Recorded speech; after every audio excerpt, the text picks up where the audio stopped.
Szívem, ez nem így megy. Iskola van. De fáj a hasam. Jane, azt látnám rajtad. Légy szíves, ne hazudj nekem. Jó, de akkor nem mondd el senkinek. Ma van Yesim születésnapja, és nem vettem neki semmit. Mondjuk annyira nem is számít, mert úgyis csak Úz ajándéka érdekelni. Miért ő ki? A csapatkapitány. Meg osztály első is. Elég magas. Yesim mindig vele beszélget. Veled nem is szokott. Minek, ha egyszer ott van neki Úz? Meg én rosszul is tanulok. Mindig beküldenek a tanáriba, és kicsi is vagyok.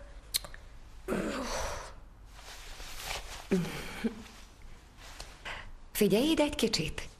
Hékás! Ennyire szereted ezt a Yesimet?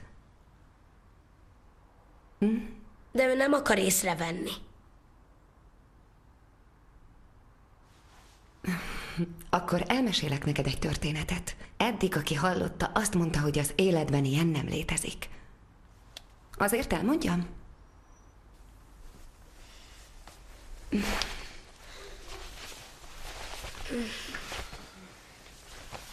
Az egyik külvárosi kerületben élt egy szegény fiú, de a szíve aranyból volt. Jó, ilyen gyerekmesét inkább ne. Hallgasd! Egy nap egy lány költözött a környékre. A fiú első pillantásra beleszeretett. Félig szerelmes lett, de annyira félt, hogy megszólítani sem merte. Ezért inkább mindenhová felírta a nevét. Annak ellenére, hogy nem beszéltek, valahogy megérezte, mire vágyik az a lány. Persze mindenki kinevette. Nem hitték, hogy valóban tudja. És hogy a lány ezért bele is szeretett. Szerelemből? Egy nap aztán a fiú mégiscsak elé állt. Egy régi gyűrűvel, amit az édesanyjától kapott. Amikor átadta a gyűrűt a lánynak. Persze megint meg se tudott szólalni. Aztán egészen halkan annyit csúgott neki. Én vagyok. Ezen a világon az egyetlen, akivel bármi történjék, és mindig szeretni fog téged. Mert én egy ilyen ember vagyok, nem tehetek róla. Én csak így tudok szeretni. És a lány mit szólt? Abban a pillanatban már mindennél jobban szerette. Mert ez a lány nem a nagy szavakban hitt, hanem a néma ígéretekben. Így ő is elmondta. Persze némán. Teljesen némán. Hogy ő is szereti. És bármi történjék is vele, mindig a fiút fogja szeretni. Mert ő is csak így tud szeretni. Ekkor már a lányon is nevettek, azt mondták, reménytelen a dolog. De a fiú és a lány bebizonyította a kétkedőknek, hogy nincs reménytelen szerelem. Összeházasodtak?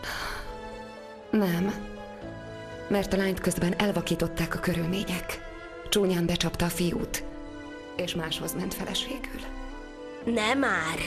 Még nincs vége. A fiú évek múltán visszajött, hogy ezért bosszút álljon. És rengeteg fájdalmat okozott a lánynak. Az mire volt jó? Mire kellett? Aki emiatt mindenét elveszítette. Mindent, amit felépített, aminek élt, a becsületébe gázolt. Az nem jó. De azt még utána is tudták, hogy nincs reménytelen szerelem. Hogy bármit is tettek, ők mindig szeretni fogják egymást.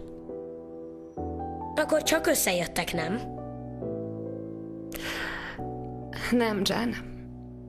De biztosan együtt lesznek. És tudod, hogy miért? Miért? Mert közben lett egy gyerekük. Azt meg hogy? Lett. És ez a gyermek fogja összehozni őket.